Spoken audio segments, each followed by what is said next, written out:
Hey YouTube, welcome back to another History Teacher Reacts video of Mr. Terry's a continuing search for historical knowledge found here on YouTube. Alright, today's video is an alternate history question, and that is, what if Germany had won World War I? Alright, and here we're going with Alternate History Hub's video, a popular alt history channel here on YouTube that I've seen a couple episodes of. If you're into this kind of thing, look through my playlists and probably find some stuff there. And anyways, this is, I think, an interesting question because of the domino effect that World War I was for major events of the 20th century. World War I leading into World War II and Cold War and all those different things. And you better believe that, you know, if the war had gone differently in a way, that there'd be huge ramifications, especially from this perspective, really, if Germany had been on the winning side of World War I, because that means there's no World War II, there's no Adolf Hitler, and that changes the course of events for a lot of things. So I'm interested to see what they have here, and I've liked this channel's ideas and stuff because they seem to keep things within the realm of real possibility. And maybe they're minor things I might be like, oh, I don't know if that would work that way. But for the most part, I find out that I think everything's fairly plausible so far that I've seen. And I've only seen a couple of theirs. But I'm excited to go ahead and jump into this. So if you like this video, it's important that you go down to the description and there'll be a link to the original video that we're using here.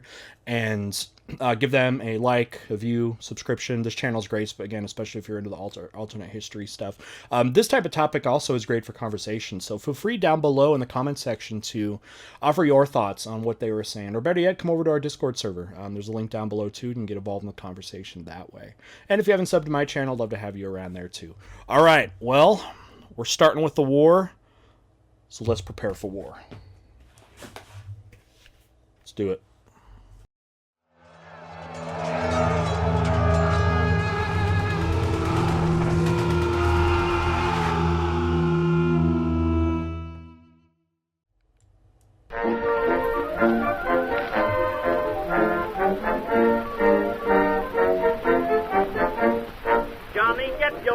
Get your gun, get your gun. Take it on the run, on the run, on the run. Hear them calling great propaganda songs, you right? And me, every son of liberty.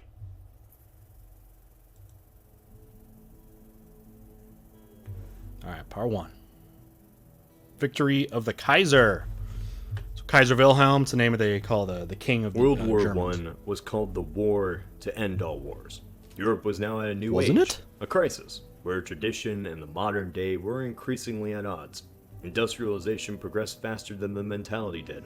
The old noble ways of gentleman war clashed with the brutal reality of the trenches, and because of this, millions died. World War I was the war to end them all. The whole you know idea that it would be the war to end all wars. It kind of makes sense when they said that before, or at kind of at the end of the war, because they're like, hey, this is so devastating. This is gonna end what people think of warfare. And of course that wasn't the case, but World War I was definitely the war to change wars. They were talking about just here like the gentlemanly stuff, and war had such a long history because so much of war hadn't changed much, and there was so many like unwritten rules and things like that World War I changed all that. War will no longer be seen as like these glorious inglorious measures and stuff like that. And a lot of that came back from the stories of those that survived the war, which was, hey, war is nothing like what we were taught and what you're being taught. There's no glory in sitting in a trench for months waiting to die, which is basically what they were thinking there and what they were experiencing with the devastation and just sitting that happened so much in World War I with the trench warfare. So not the war to end all wars, but the war to change all wars, that's for sure, especially how things are fought as well. The last time the old European ideals would fight, the last time monarchies would reign, from who won and lost. I mean, you see there, look, German Empire, the result of this in reality. I have the idea of empire also starts to die with World War I. Not fully, but I mean, end of the German Empire, European ideals, end of Austrian Empire, okay, Austro-Hungarian Empire, end of the Russian Empire, end of the Ottoman Empire. It's the death of empire. Now, of course, there's imperial things going on with Britain or France or something like that, but you're seeing the beginning of the end of that. Would reign. From who won and lost, new ideas replaced them for this industrial world, like fascism, and communism. Yep. Simply put, it set the stage for the next. Because I think a big question when you see is, will those things exist afterwards? Because they were very much in response to what had happened to the war. Is there going to be fascism? Is there going to be communism? Right? Germany in our timeline. But just to add before that, a lot of that, like communism, is more of a response to the Industrial Revolution than anything else. With fascism very much being a lot of it response to the war, but and then communism to an extent, specific in the Russian situation, but more a response to what was happening as a result of industrialization, right? Inequality of wealth and corruption that way. Brought Russia into civil war, caused immunity in France, and almost broke the Allies in 1917. Before you know, America. It was just by bad decisions that we saw a 20th century of American ascendance, when it easily could have become the German century. Only question is, Sure. What would this look like? What if in Now, one thing to say though, if Germany wins this war, would it still economically set them back so much, right? They would not assume that. America kind of assumes an economic position a lot by default because of how Germany, France, Britain had been hit so hard in World War I that America kind of almost by default, where you had these European powers and America was right with them, especially by the turn of the century. But then with the European powers even on the winning side coming down, America, even just by staying where they are, is going to assume a new economic leadership position. And of course that gets amplified after World War II, when that brings them down even further, those other nations. an alternate timeline, Germany and the Central Powers won World War I. Let's go back to 1914 with the assassination of Austrian royalty Franz Ferdinand. Ferdinand was dead by the hands of a Serb nationalist, and the Gavrilo Princip, Serbian nationalist. Amazing how one assassination attempt could get the ball moving to the calamity that is the 20th century, most devastating century in existence. dominoes began to fall into place. Treaties certainly forced a lot of countries to declare war for their allies. There is one military decision that Germany made that almost certainly lost them the entire war. Oh yeah? Invading Belgium. Okay. So you see this. I'm sure they're going to get into it, but invading neutral Belgium was kind of the first big kind of invasion here that happens, and then why Germany also got a lot of the blame for the war, even though that's a different discussion of what comes out of the Treaty of Versailles. But seeing that, so that decision. So if we're going to go back to if Germany does not invade Belgium, that's interesting, because the next question would be then is they just don't invade at all? Are you saying World War I never happened? I mean, they're going to say the war happened, but more of an invasion across just German and French borders, and then of course into Russia that way, because the invasion of Belgium brings Britain in to it, as Britain and Belgium were allies. But would they have but it happened so quickly. I mean, right when Germany invades Belgium, the British get involved. But a question would be would Britain get involved if Germany had not invaded Belgium and just invaded France?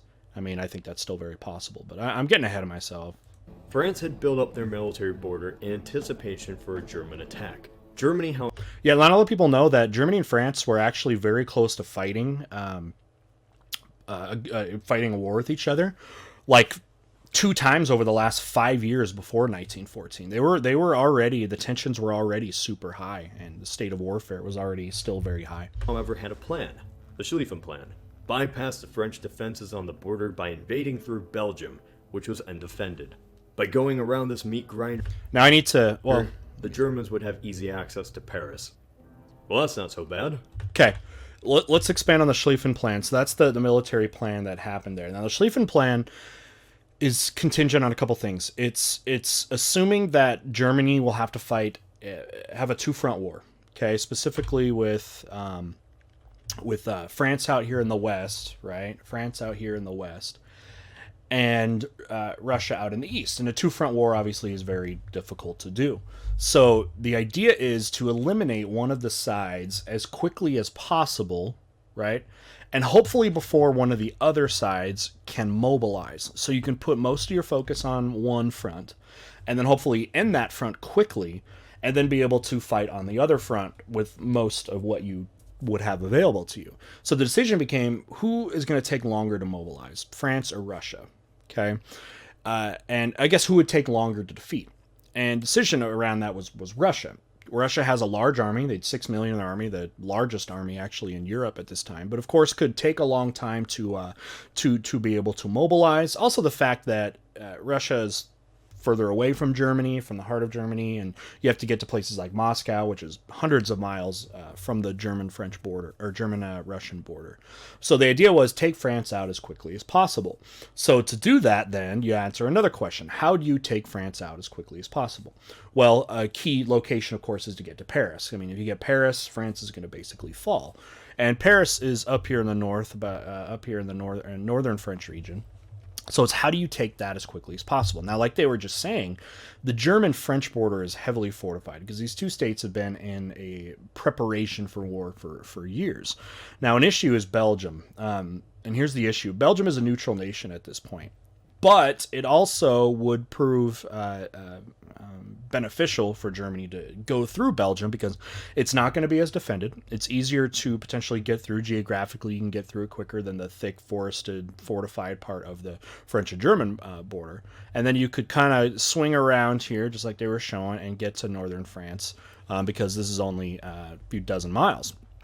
And dozens of miles here instead of going all the way around and flipping around, which could be a lot longer, and again more fortified if you go there. But there's risk involved because it would make Germany look really bad if you go into Belgium, a nation that had no part of this conflict leading up in these weeks, and also potentially could bring in the British because the British have a tight kind of alliance and kind of relationship with the Belgians, and that could risk that as well. So the idea was you go through Belgium here, take out Paris and then thus France quick enough that Russia would not be fully ready, and then you could do an about face, turn east, and then head towards Russia that way. That's the plan on paper. Okay. Fences on the border by invading through Belgium, which was undefended. By going around this meat grinder, the Germans would have easy access to Paris. Well, that's not so bad. Belgium's tiny. They can't defend themselves. But Germany ignored that Belgium had one key friend, the British. And the British had one single condition that it stressed shouldn't be violated. Don't violate Belgian neutrality. Germany, in a Prussian fashion, believed more in military action than diplomatic consequences, and marched anyway. It was this single act. They also feel, and I tell my students about this, you got to look at especially strategically from the perspective of the Germans, where if they feel this is the only way they could win a war, then it makes sense of what they are doing there, and they understand they understand the threat that's there of how it can make them look. But then you see why. Why do they need to do this? It makes sense from a strategic standpoint, as long as you're willing to take the criticism that, of course, is going to come with that, and the threats. I mean, they know that the Germans know that the British and Belgians are allies, that they're friends. But do they trust that alliance enough that if they got invaded, if Belgium got invaded, that the British would actually show up? You never know those sort of things. I mean, alliances only mean something if they come to fruition. A piece of paper with an agreement doesn't always say much, and there's plenty of times in history where alliances don't work out.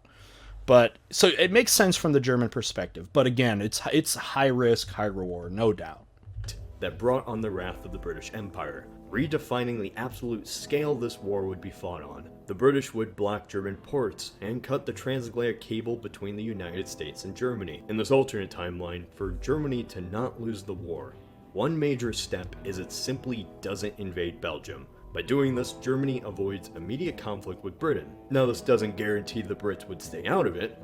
Keep in mind a Central Power victory would cement German dominance in Europe, and we can't have that. But without a provocation though, this would buy Germany enough time to gain a major advantage over France, even if it was a year before Britain entered. It was 4 years of trench warfare between the British and French combined against Germany alone. Yeah, well, look, okay, so it's a stalemate even going through Belgium, right? It's a stalemate virtually. I mean, stalemate in the fact that, but yeah, they pushed into France, so you can see with the front here. But if they had gone just through the French border, just across the French border, that line would have been way further back, right? I mean, that's what logic would state, right? That would happen. But that's also still assuming, though, that the British would have joined, so it would have just been a German and French conflict, just on that border. I don't know. Maybe the advantage of, even though they're alone, French are alone, but being able to be on a more fortified border would make up for that. That's a different conversation, I guess, but maybe one they'll talk about. There's a trench warfare between the British and French combined against Germany alone. France alone wouldn't even have the population to sustain a German offensive. So in this alternate timeline, Germany's military keeps France at bay through a small border they share at Alsace-Lorraine, while the majority of their forces fully mobilize against Russia, aiding their Austrian allies. So doing the Whether other or not side. Okay, so they're saying they do the other side, which is just, okay, keep France at bay. Now Germany declared war on France, though. I mean, they're the ones that did it. They're the ones that did it. France pledged. I mean, the Germans declared war on France because France pledged help to Russia. That's how this whole thing was there. So would France have invaded Germany? I mean, I don't know about that. I mean, maybe time would tell on that. But so they're saying it's kind of like opposite of the Schlieffen Plan going the opposite way, which was deal with Russia first, which could make sense too, especially because Russia. I mean, it is vast. It's very hard to invade. Look at all of history. No one invades that except the Mongols, right? Successfully. So go into there. But that's another question. Could they have just gone over and defeated the Russians? Yeah, I guess so. But just because they basically defeated them while fighting a two-front war anyways, which led to Russia pulling out of the war and providing conditions for the revolution. Alternate strategy would work, who knows? But it does solve the whole keep Britain out of the war thing. No matter what German military strategy is, resentment is still assured against the Tsar. Revolution. Sure, I mean, yeah, the hatred towards the Tsar of Russia predated this war. This is just like the final straw. There have been so many years of what people saw was oppression from the Romanov family and the seeds of revolution there. But what would it have been a communist revolution? Right, necessarily. Although, I mean, we're generalizing here because there was two revolutions in 1917. One of them is the one that takes out the Tsar, right, and the royal family. Then the other one later that year is what installed the communist government. But those conditions were there, and what the war did was accelerated that, I guess. Undermine the Russian war effort like in our timeline and force the Russians to negotiate. I'll focus on this aspect in a bit. The German forces on the Eastern Front now come to the west. Millions of troops fighting in a small area until one side finally breaks. And without Britain, that side is most likely France. Germany... Okay, so we are assuming the British, because we're assuming that the German or the British don't get involved because Germany just attacked France. I'm not positive on the line with that. I'd have to look more into what the relationship was. Maybe don't know enough to see how strong that would have been. They would have come through regardless. So, I don't know. Thoughts there? If anyone has any extra information on that, that'd be great too. In our timeline, Germany almost destroyed the French defense in 1917, before the Americans arrived. So it wouldn't be long before the French simply can't defend themselves and are pushed back. Soon, Paris falls. The war in the West and the East is officially over. Both sides tried to fight Germany and lost. Would Britain just sit back and allow Germany to beat two nations in a That's war, what I'm saying. achieving complete dominance over mainland Europe? Probably not. They declare war. It's unlikely, however. I kind of lean towards that side anyways. But I don't know. Maybe not. Maybe not. That they'd win. As the British were the masters of the sea, the Germans were the dominant military of the land. Sure. It's doubtful Britain alone could put a dent in the German occupation. America would simply stay out of the war. And Probably with how late America did that, and with America being so tight to the British, if the British hadn't been involved in the war, less likely than the Americans would join up, because the Americans are far more tied to the British than they are the French. So I definitely would agree with that. If England doesn't get involved, America probably doesn't get involved. in exchange for a ceasefire, an agreement is made very similar to the Treaty of Brest-Litovsk. In just one signing of a document, Germany and Austria-Hungary seize Poland, the Baltic states, Belarus, and all of the Ukraine and Crimea. By 1918, most of Europe is now either a Germanic puppet or in the Empire. Okay. Why would they do this? Germany feared Russian dominance. Russia for centuries was this backwater European wannabe. It had size and manpower, but was woefully poor and far behind technologically. Russia was very behind with the economic growth that had happened in the 1800s. Russia didn't benefit nearly as much of some of the resources and things that Western Europe had. With industrialization, you need coal and iron, and a lot of the populated Russian areas didn't have that as much. And plus, I mean, there's a lot of things that come into industrialization. There's a lot of things that come with that. Part of it is resources. Part of it is a government supportive of such things, and that wasn't necessarily what was happening. I mean, Russia was starting to industrialize and starting to grow, but was very, very much behind, as evidenced by like their loss to the Japanese in the Russo-Japanese War that happened less than 20 years before World War One had taken place, and about 15 years before that, and that was a big eye opener to the Russians that they were behind when it came to the global development happening there. So, in the last few decades, something changed. It began industrializing rapidly, and if Russia fully industrialized, there was no defeating them. By seizing their valuable lands, diplomatically by military agreement, Germany legally can neuter the Russian state. Quarter of their population, now German. Most of their coal, now German. But this is just the beginning. If there's one thing Slavs don't like, it's being invaded and occupied. So the 2 million German troops in the east now face a guerrilla war against insurgents. yeah, I agree with this. This would happen. It's not like these people would take this. They don't like it. They don't like being run by the Russians, let alone the Germans. Including ones funded by the Soviets. France is blamed for putting the worst of the reparations on Germany, but it's not like Germany would be so kind if they were in the same position. In the But the Germans wouldn't blame the French for the war necessarily, I don't think, right? I mean, maybe to an extent, but I mean, because that was the thing that came out of Treaty of Versailles by like the French and English, was they pinned the war on Germany for these early aggressive actions, which is another story because there's a lot of things going on that explains German reaction, and it's reacting to something else too. But I can't imagine a world where the punishment that comes out of the treaty would be as harsh on like the French as it was on the Germans in reality. Timeline. Germany keeps Alsace-Lorraine. They impose massive amounts of war reparations, and the French people have to deal with a brief German occupation. Imagine France at this time. They had lost 2 wars now to the new German Empire, basically powerless to stop a state that was practically brand new. It's not hard to imagine. Germany was brand new. Germany had just been unified in the last few decades before that. Wasn't even a Germany before that.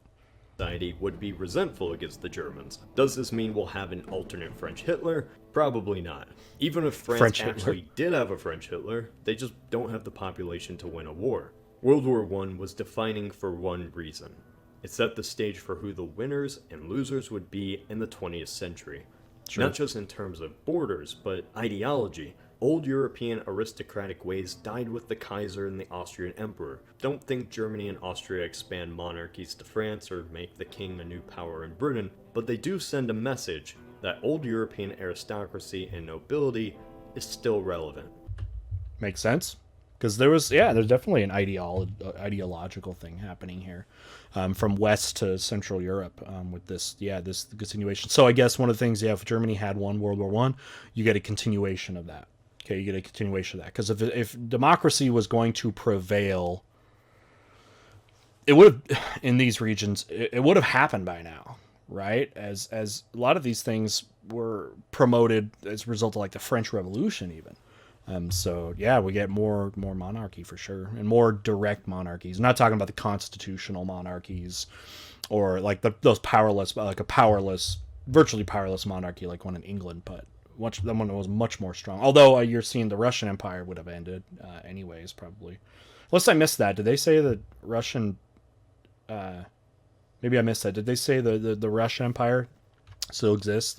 Tsar Nicholas and stuff is in power. I can't imagine that. It's very possible that the 20th century could have become the German century. The Germans wanted an economic union that united all people of Europe around Germany.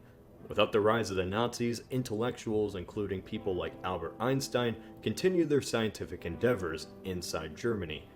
However, we're just getting started. The Central Powers have established themselves as victors in this war. What matters is how they use this victory. This, however, is one scenario. This is Cody of Alternate History Hub. Okay. Whoa.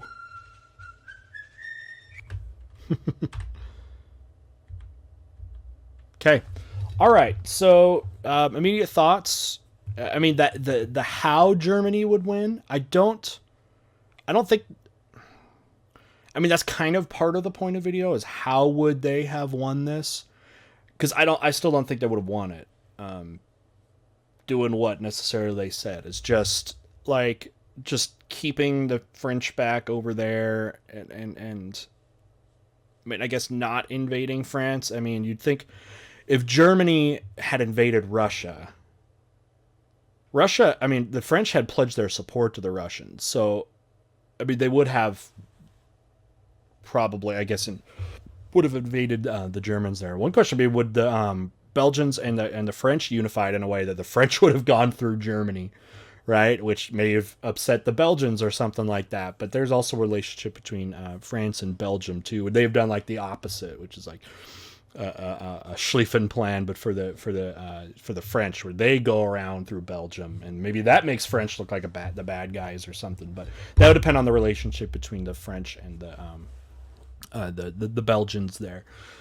But I think in any case, the Germans still would have Russia still would have been defeated because they defeated the Russians even with having to fight a two-front war, an actual push, which would have resulted in a lot more loss of lives, and they were able to defeat them anyway. So that seems like that would have happened. And remember the idea that Russia can't get resupplied. That's the problem with, in a way, the alliance system of how it's geographically structured. Is Russia can't get help from the French. They can't get help from the British. I mean, you saw in World War One they tried to do that with the invasion of Gallipoli by the British, where they were hoping to open up an access point where they could connect to Russia through the Mediterranean Black Sea, and that was, of course, was a massive failure. And they didn't talk really anything in here about the Ottoman support, which would have been part of this as well, but I guess maybe that's not as big of a factor. So I don't know if I necessarily say that Germany would have won the war if they had not gone through Belgium. I don't know that's necessarily the case, but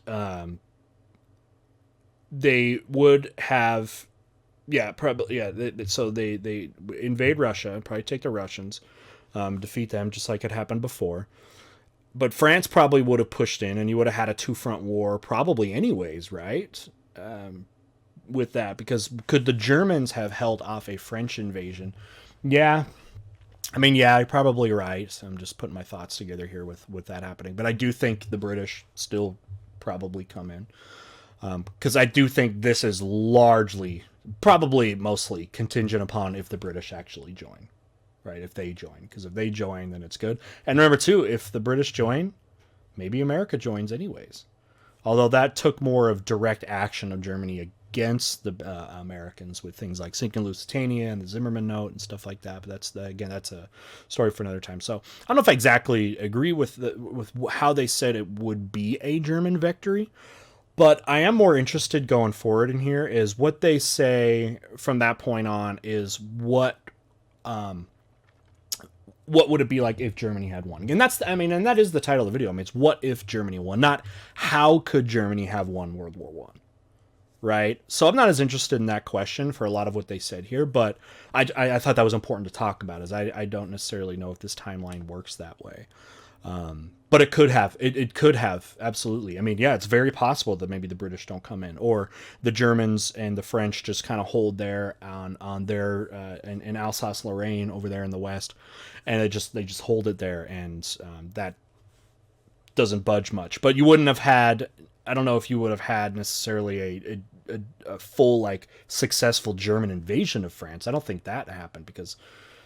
If I don't know, I don't think so, and they weren't even necessarily saying that. So France doesn't necessarily, I don't think, could become some puppet state of the Germans or something like that with what they're going. But I'm interested to see on what's next, what happens now. Now you get the continued existence of the monarchies. Okay, the monarchy of Austria and Germany. I mean, definitely that would continue there, and then you would get pretty much guerrilla warfare, like I say. I totally agree, from the Slavic peoples of.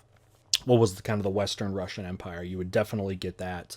I mean, you saw in those the peoples that were already having conflict with Austria-Hungary, right? Where you get Bosnian Serbs that hated being a part of Austria-Hungary. You'd still see those insurrections going on, which would have weakened Germany as well. So Interesting too. You'd also possibly see, I mean, depending on the results, maybe a larger overseas empire by Germany. If they were able to actually take over France, that means maybe they could have enforced like they did in the actual Treaty of Versailles, which is a stripping of overseas colonies of Germany, but do that for like the French, for example, and take over those colonies, which could bolster the empire of the Germans overseas that way. So a lot of what ifs, but I'm excited to or interested to kind of see what they say is next for what would happen with this kind of Germany has won, now what? And that really was the main point there. But thought I'd put my thoughts out there from what we just saw about, especially how Germany might have won. But anyway, all right, what do you guys think though? Go down below if you kind of agree, or do you see other scenarios of that? I mean, if you want to answer the question, what would Germany have needed?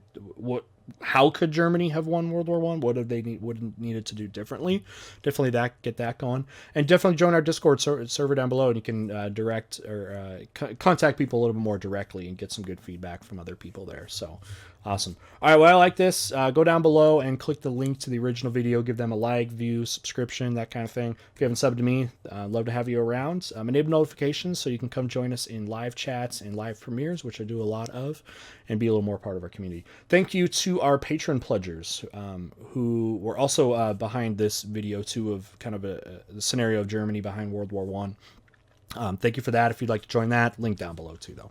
Okay, but thanks for just being here, for being a part of our history community here on YouTube, and I think that's the most important thing, that you're here and taking an interest and being a part of this. All right, we'll see you guys next time. Bye.